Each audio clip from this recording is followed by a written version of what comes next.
నా దేవా నీలోనే నాకు జీవం, నీలోనే ఆనందం. నా దేవా నీలోనే నాకు జీవం, నిన్నాడేడు నిరంతరం మారని దేవా, నిన్నాడేడు నిరంతరం మారని దేవా.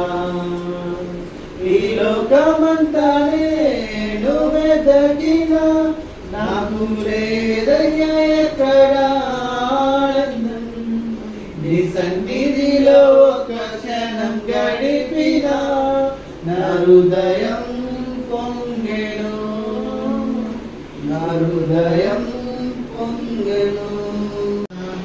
నీ నీడలోన దాచావు దేవా వందనం, కృప చూపినావు కాపాడినావు, ఎలా తీర్చగలను నీ రుణం.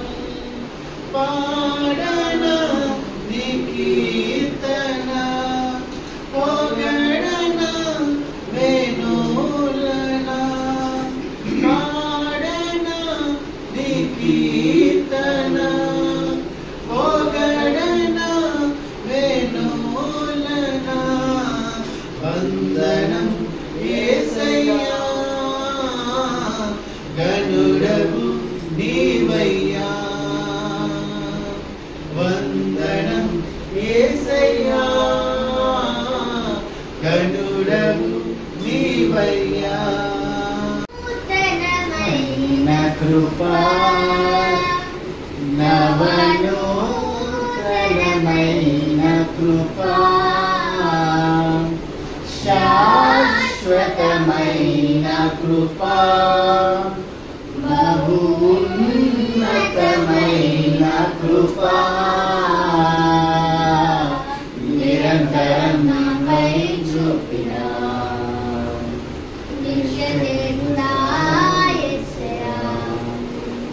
నీ వాత్సల్యమే నాపై చూపించిన నీ ప్రేమను వివరించనా. నన్ను నీ కోసమే ఇలా బ్రతికించిన జీవాధిపతి నీవయ్యా. నీలో పరవశం,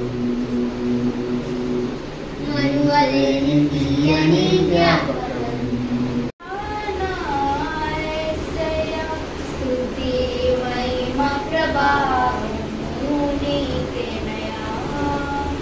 ఆశ్రయుడా నా యేసయ్యా, స్తుతి మహిమ ప్రభావము నీకేనయా.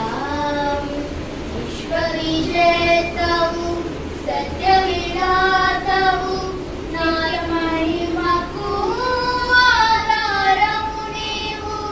విశ్వవిజేతవు సత్య విధాతవు, నిత్య మహిమకు ఆధారము నీవు. లోక సాగరాన కృంగిన వేళ నిత్యమైన కృపతో వాత్సల్యము చూపి నన్ను చెరదీసిన నిర్మలుడా, నీకేనయా ఆరాధన, నీకేనయా స్తుతి ఆరాధన. ప్రభు పేట మీద వందనాలు తెలుస్తున్నాను. దేవుడి కృపను బట్టి, దేవుడు అనుగ్రహించిన కాపుదలను బట్టి దేవుడు ఈ యొక్క స్థితిలో నేను ఉన్నాను. చాలా వారాలు కృషి కొడుకు నేను రాలేకపోయాను. నా అందరినీ దేవుని క్షమించమని కోరుతా ఉన్నాను. విజయనగరం డ్యూటీ పడేది కాబట్టి చాలా లేట్గా రావాల్సి వస్తూ ఉంది. ఇప్పటికి కొన్నిసార్లు 7:30 కూడా అయిపోతూ ఉంది. కాబట్టి రాలేకపోతున్నాను. ఈ దినము దేవుడు నాకు అనుగ్రహించిన కృప బట్టి నేను ఇలా తొందరగా విజయనగరం నుంచి వచ్చి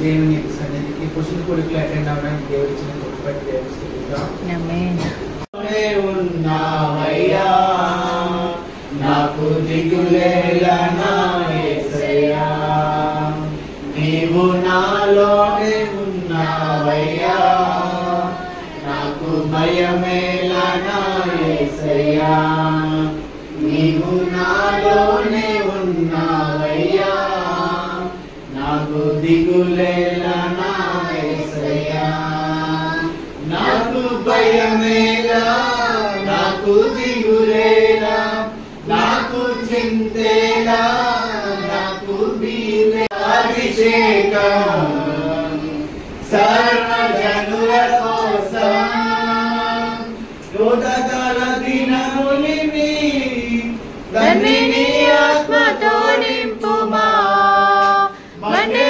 అంగెల్లెరా దేవా, అన్య భాషలతో అభిషేకించు, ఎసగాలల్లే నన్ను తాకుమా, జీవనది వలనే ప్రవహించుమా, మండే అంగెల్లెరా దేవా, అన్య భాషలతో అభిషేకించు.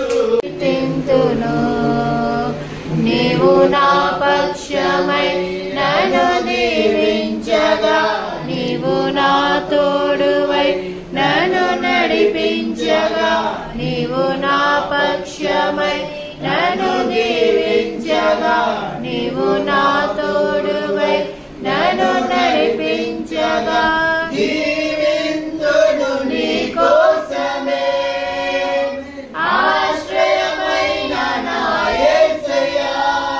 అంటే కేవలం దేవుని కృపే ఉన్నది. కాబట్టి మనం చూస్తా ఉన్నాము, ఎక్కడ చూసినా సరే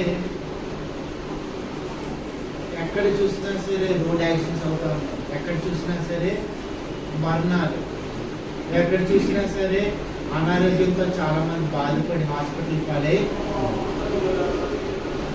ఎక్కడ చూసినా సరే కుటుంబాల మధ్య గొడవలు, శాంతి లేదు, సమాధానం లేదు.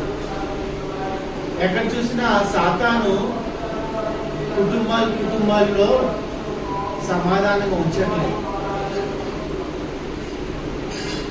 ఎక్కడ చూసినా సరే ఫ్రెండ్స్ మధ్య గొడవలు, భార్యాభర్తల మధ్య గొడవలు, పిల్లలు తల్లిదండ్రుల మధ్య గొడవలు, శాంతి లేదు, సమాధానం లేదు.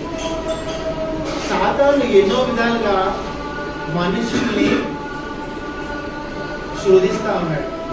మనుషుల్ని చాలా విధాలుగా ఏ విధంగా అయినా సరే మన దేవుడి నుంచి దూరం చేయాలని చూస్తా ఉన్నాడు. అపవాది ఎన్నో విధాలుగా మనుషుల్ని చంపాలని, మనుషుల్ని నరక లోకానికి తీసుకువెళ్ళాలని చాలా విధాలుగా ప్రయత్నిస్తా ఉన్నాడు. సాతాను మనుషుల్ని ఏ విధంగా వాడుకుంటున్నాడంటే, వాళ్ళకి ఏదైతే ఇష్టకరంగా ఉందో, ఏ విధంగా వాళ్ళు బానిసలుగా ఉంటా ఉన్నారో, ఏ విధంగా ఆ యొక్క పాపములకు వాళ్ళు బానిసలుగా ఉంటా ఉన్నారో, సాతాను ఆ విధంగా వాళ్ళు తీసుకువెళ్ళి వాళ్ళని చంపివేసి ఆఖరికి వాళ్ళు నరక లోకానికి వెళ్ళిపోయేటట్టు చేస్తా ఉన్నాడు.